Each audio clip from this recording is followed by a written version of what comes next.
کرنے کی کوشش کریں گے. کامیاب اور ناکام دنیا میں یہ دو کوالٹی ہے. کچھ لوگ کامیاب ہیں، کچھ لوگ ناکام.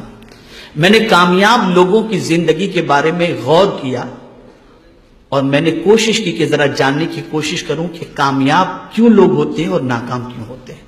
تو غور سے سنیں. کامیاب لوگوں کی پہلی خوبی یہ ہوتی ہے کہ وہ کوئی بھی کام وداؤٹ پلاننگ نہیں کرتے. ان کے پاس پلاننگ ہوتی ہے. وہ ایک دن کی پلاننگ نہیں کرتے، 10 سال کی پلاننگ کرتے ہیں. اور مسلمان سے پوچھو کل کا پلان، ارے یار کل صبح ہوگی پھر دیکھیں گے، صبح ہوگی پھر دیکھیں گے. کوئی پلان نہیں ہے اس کے پاس.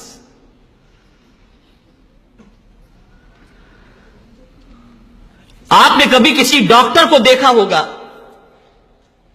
جو بڑا ڈاکٹر ہو، اسپیشل ہو، کسی فیلڈ کا ماہر ہو، تو آپ کو اگر اس کے پاس جانا ہے تو وہ آپ کو 3:10 کا ٹائم، 5 بجے کا ٹائم، 4 بجے کا ٹائم، وہ آپ کو ٹائم دے دیتا ہے.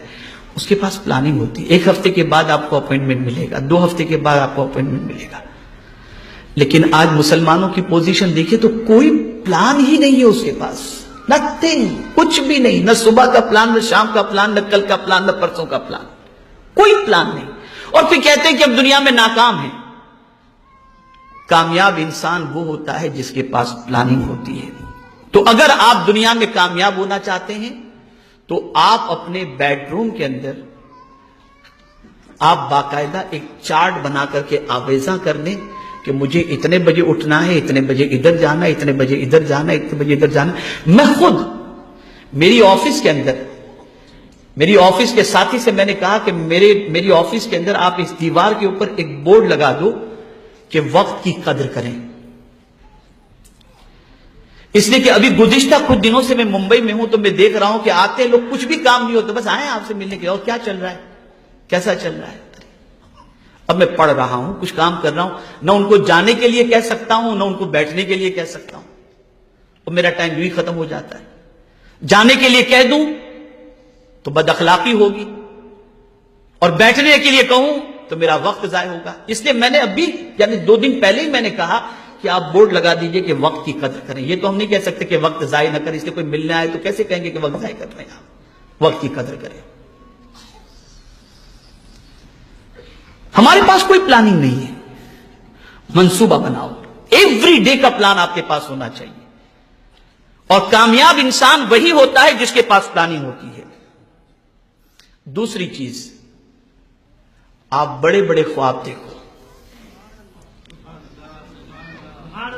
اس لیے کہ آپ بڑے خواب دیکھیں گے نا تو اس کو پورا کرنے کے لیے زیادہ محنت بھی کریں گے. لیکن آپ کے خواب ہی چھوٹے ہیں کہ کل آٹو رکشہ خرید لیں گے ہم. فیکٹری کا خواب ہی نہیں ہے آپ کے پاس. بڑے خواب دیکھو. اور جب بڑے خواب دیکھیں گے تو اس کی تکمیل کے لیے محنت کریں گے آپ. ہر کامیاب انسان کے پیچھے آپ دیکھیں بڑا خواب. میں زندگی میں یہ بنوں گا. پھر آدمی اس پر لگ جاتا ہے، محنت کرتا ہے، پھر اس نتیجے پر پہنچتا ہے. تیسری چیز، کبھی بھی رسپانسبلٹی سے بھاگے نہیں. آپ رسپانسبلٹی کو قبول کریں، ذمہ داری کو قبول کریں آپ. اور ذمہ داری وہ قبول نہیں کرتا جو بالکل کاہل ہوتا ہے، جسے کچھ کر گزرنے کا جذبہ نہیں ہوتا. اور ذمہ داری وہ قبول کرتا ہے جس کے اندر کچھ کر گزرنے کا جذبہ ہوتا ہے. ایک اور چیز، دوسروں سے سیکھتے رہیں. کچھ نہ کچھ سیکھتے رہیں دوسروں سے. دنیا میں کوئی بھی واقعہ آپ کے سامنے آئے اس سے کچھ سبق سیکھیں، عبرت حاصل کریں. فَاعْتَبِرُوا يَا أُولِي الْأَبْصَارِ، یہ قرآن کا فرمان. عبرت حاصل کرو. دنیا میں کوئی بھی چینجز آتی ہو، کوئی بھی واقعہ رونما ہوتا ہو، کہیں سیلاب آیا، کہیں طوفان آیا، کہیں زلزلہ آیا، کہیں کچھ ہوا، کہیں کچھ ہوا، آپ اس سے عبرت حاصل کرو، سبق سیکھو. اور انسانوں سے بھی سبق سیکھو. کوئی ترقی پر تھا، اس کو بالکل زوال پذیر ہو گیا، سبق سیکھو اس سے. کون سی چیز تھی جو اس کو زوال کی طرف لے گئی؟ کل تک شہر کے اندر عزت کی حیثیت سے گھوم رہا تھا، آج بے عزت کیوں ہوا؟ سبق سیکھو، اسے ریزن تلاش کرو۔ اگر آپ کے اندر یہ خوبی ہے تو آپ اچھی طریقے سے کامیابی کی شاہراہ پر گامزن ہو سکیں گے۔ اور ایک خاص چیز، ناکامی سے کبھی نہ گھبرائیں۔ کبھی ایسا بھی ہوگا کہ کسی چیز کے اندر آپ نے محنت کی اور جو رزلٹ آپ چاہتے تھے وہ رزلٹ آپ کو میسر نہ ہوا، تو اس رزلٹ کے میسر نہ ہونے پر آپ گھبرائیں نہیں، اس لیے کہ 100 بار گرنے کے بعد انشاءاللہ پھر جب آپ اٹھیں گے تو اللہ آپ کو کامیابی عطا فرمائے گا۔ دنیا کا ہر کامیاب انسان پہلے ناکام ہوا ہے پھر کامیاب ہوا ہے، پہلے ناکام ہوا ہے پھر کامیاب ہوا ہے۔